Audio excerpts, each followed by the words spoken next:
Welcome to Connecting the Dots, the official Securitas podcast. Hello, everyone. Welcome to another episode of Connecting the Dots. I'm Marina, Amancio. And I'm Carin Andersson, and we are your hosts for today. And in this second episode, we meet with Michael Evans, calling in all the way from the UK. Mike is Head of Intelligence in Securitas. How are you, Mike? Very well, thank you. How are you both today? Good. And Head of Intelligence in Securitas, that's a fancy title. What does it mean, and what do you actually do? Thank you. So as Head of Intelligence, I lead the Securitas Intelligence Unit, which we refer to as the SIU, and the delivery of our services around the world. We are based in the UK, but we have a global reach, including working with other Securitas countries and companies. And in an ever more connected world, there is more opportunity than ever for businesses to flourish. But where there is opportunity, there is also risk. And localized events have far-reaching impacts around the globe, which have the potential to cause significant impacts if they're not addressed. That's so true. But can you give us some examples of what you mean exactly? Yeah, so these risk events or threats can be anything. And recent high-profile examples include the obstruction of the Suez Canal and the resulting global supply chain disruptions, significant flooding in Europe and China in the last month, wildfires in Canada, the US, and Russia, the first amber warnings for extreme weather in the UK in regards to heat, protest campaigns that sweep across the globe after being sparked by local events, and of course, the COVID-19 pandemic. And whilst these events are significant in their own rights, they typically pose an indirect threat to organizations as a result of the organization being subject to the impact of the events rather than being directly targeted themselves. That is so interesting. I never thought of it like that before, as an indirect threat. You need to tell us more.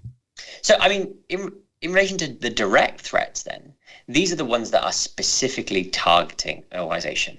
And they include the larger events that I just mentioned in certain cases, such as protest campaigns targeting a business, in addition to the isolated events, which can sometimes have even more of an impact, such as insider threats, crime, workplace violence, executive protection related threats, supply chain risk, and brand and reputational incidents. Each of these pose a unique risk to organizations. Yeah, but is there a way to identify these events before they become a risk? Because for me, I always think risks are so unpredictable, right? That's entirely correct. Risks are unpredictable. But this is where intelligence and the Securitas Intelligence Unit, the SIU, comes in. By identifying indicators of a potential threat, such as events, flashpoints, acute shocks, or chronic stresses within the global security landscape, the SIU can provide early warning, real-time response, and maintain and raise awareness of threats.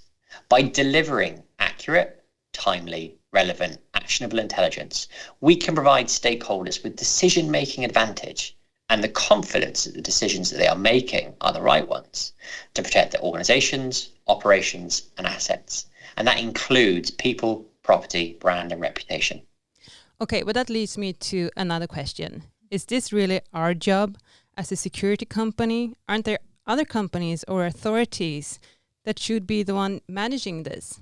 So some people think of intelligence as a clandestine capability used in the military or the police to catch the bad guys through alternative means like espionage or spying. But because of that, intelligence is regarded as a dark art or a dark science. And whilst intelligence is used in that way in those organizations for thousands of years since the times of ancient China, Egypt, Greece, Rome, etc., intelligence has a much wider use case. The SRU, for example, use intelligence in terms of security and threat intelligence to protect assets and mitigate threats. But intelligence can also be used commercially, for example, in marketing, or by optimizing operations through business intelligence. Intelligence can be applied to any use case to maximize efficiencies, minimize risk, and create opportunities. Of course, you can use intelligence in so many different ways. I didn't even think about that. But now we know for what purposes intelligence can be used, but I want to know how exactly does intelligence work, though?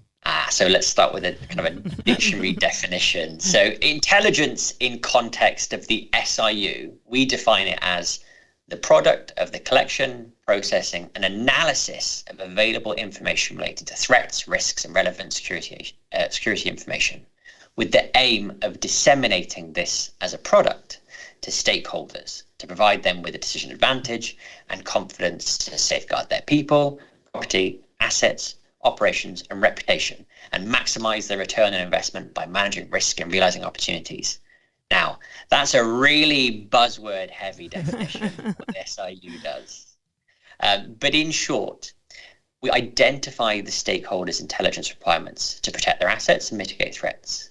Using those requirements, we collect information and data about the requirements, process this information and data for exploitation, analyze the data information to determine the so what, turn this into an intelligent product such as alerts or reports, and then disseminate these products to the stakeholders to support their decision-making process. So it's all just data. I mean, everything nowadays is just data, right? Yeah. So intelligence is a lot more than just data. But data is a big part of what we do. Data and the concept and the reality has really, really taken off in the last decade or so. Everyone loves a bit of data, and the dawn of big data as a household name, if not the business household name, is in the last 15 years has really driven the popularity of obtaining data. But obtaining and collecting data won't get you very far if you don't know what to do with it or how to make it mean something. 1 + 1 = 2, but if you ask my 7-year-old what 1 + 1 equals, he will tell you it equals a window. And putting data into a spreadsheet and then making a graph is one thing you can do with it, but that's still not using data. Mm-hmm. What intelligence does is start by asking, what do you need the data for? And then using the data to answer that question. Intelligence creates purpose and helps to produce results. Think of it in a different way. Some people have called data the new oil. And you can fill your systems with data in the same way you fill your car with fuel, but intelligence is about using that raw material to get you to your destination by powering the engine to turn on, the GPS to provide you with the route options, to tell you if the outside temperature poses a risk to road conditions, and help you avoid traffic on the way to your destination, saving you from unnecessary and costly disruption. The emphasis in this example is on external factors, but by applying them to the internal workings of an organization and the context of its operations, that's key to effective intelligence. Intelligence must be actionable.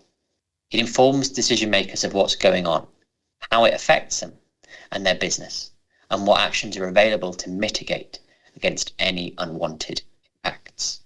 Wow. I learned so much yeah, so me far too. already, right? I want to keep talking. Right? Thank you so far, Mike. But I mean, we still have so many questions. Like, where do you find out this data? If you can use it, can't other people use it as well? I bet they can. But we'll get these answers after our break. Cool? Cool. Yeah? Okay. You're listening to Connecting the Dots. The SIU first reported on COVID-19 on December 31st, 2019, and since then has issued more than 500 reports, processed 180,000 alerts, and written more than 1.4 million words on the pandemic. That's more words than the entire Harry Potter book series. And we're back. We've learned so far how you can use intelligence and that Securitas use it in terms of security and threat intelligence. Yes. We have also learned that intelligence is not only about data, but more on how you use this data to answer the right questions. Now we want to know, does the SIU use any particular special tools, software, or techniques? I bet technology plays a big part on what you do, right? Yes. So technology and the use of proprietary intelligence systems runs through the veins of the SIU's operations. Okay. This includes artificial intelligence and machine learning to collect data and information from around the world to produce actionable intelligence, in addition to advanced analytics and visualization tools. And of course, the targeted dissemination channels to make sure that we can provide the accurate, timely, and relevant intelligence to customers. And if technology runs through the SRU's veins, it's the human analysts that are heart of the operation. Our analysts come from a range of backgrounds, including industry, military, policing, and academia. As a team, the SRU offers specializations in security and threat intelligence, counterintelligence, counterterrorism, crisis and incident management, cybersecurity, security risk management, business continuity, resilience, and more. The list goes on, which is driven by the individual subject matter expertise, experience, and insights of the analysts themselves. That's great. The human Yeah, I like side that of analogy. it. Yeah, and that's very It was really good. Securitas. It's all about our people at the end of the day, course. right? Okay, but what are the challenges facing organizations that intelligence can support? Very good question. So Right? more and more security teams are working 24/7, 365 days of the year, monitoring thousands upon thousands of information sources, both physically and digitally, to manage traditional and new and the yet emerging threats to their organizations. It's almost impossible to predict the future, but by utilizing intelligence, organizations can start thinking ahead and maintain situational awareness. By keeping decision makers informed, they can stay in control regardless of what the world throws at them. This includes having the advantage when making decisions, the confidence decisions you are making are the right ones. And I mean, I guess these are some of the benefits you get from this, right? Or do you have some more examples? So intelligence is a shift from static security and reactive business continuity controls towards dynamic and agile resilience. Another buzzword.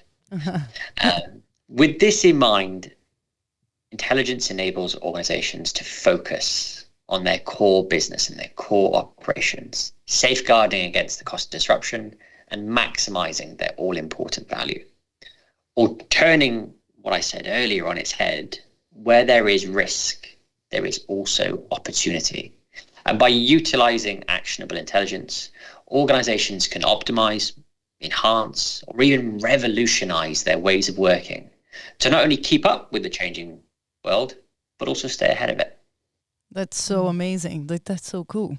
Like, this is a more like thought through, as you said, like not super reactionary, but more like, let's think about this. Let's see what's happening. Yeah, and it goes to Securitas's, approach of intelligence-led security. And additionally, some subjects require technical expertise and insight to manage risk appropriately. And having a trusted source to provide this information, it's key, which leads me actually to one of the biggest benefits of intelligence, and it's one that I only realized in the last year or so, and that's the human impact. I mean, throughout the COVID-19 pandemic, the SRU has been providing a range of products and services, notably the COVID-19 daily intelligence reports. These reports include an overview of the latest developments and the response to it, including things such as lockdowns, treatments, vaccines, and the easing restrictions and what this means. And speaking about the pandemic or the COVID-19, I just need to mention that we spoke on the phone in January of last year, and you said to me, this is going to be big. No. And I didn't want to believe you, or frankly, I didn't want to believe you. But look at us here today. I mean, you were completely right, and I was completely wrong, and there is lockdowns and a full pandemic and everything, right? Yep. It's by no means about being right or wrong in any sense whatsoever. I mean, the thing that's been just fundamentally key to what we've done over the past year is that what the SRU has been doing and what it's been delivering is that it's become a trusted source of information for people around the world to keep up with what's going on with the pandemic and, well, everything else that the world is currently throwing at us. What the SRU has been doing has been used to raise awareness of the situation, aid in things like business continuity planning, or even brief boards during crisis management.